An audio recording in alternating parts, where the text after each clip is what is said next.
Andriu. Ką? Matau dabar toks susiparinęs. Aš nežinau, Žinai, man tie... aš tau noriu paklausyti, aš tavęs normaliai noriu paklausyti. Nejudėk, nes nesimatys, išeisi iš kameros, supranti, iš kadro.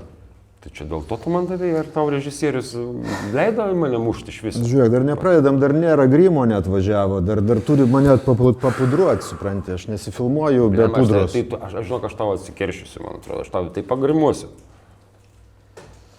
Čia tu apie tą sceną mūsų? Apie tą sceną, aišku, ar tau tikrai Vytas leido mane skriausti?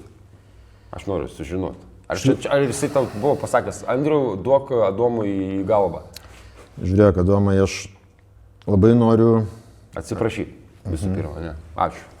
Labai noriu atsiprašyti, nes iš tikrųjų tai turėjau padaryti prieš filmavimą, nes tarkim, yra tokia taisyklė, kad jeigu tu turi duoti kažkam į snukį scenoje, tai turi prieiti prie žmogaus, apkabinti, sakyti, atsiprašau, aš dabar tave mušiu, bet aš mušiu ne kaip aš, o kaip mano personažas.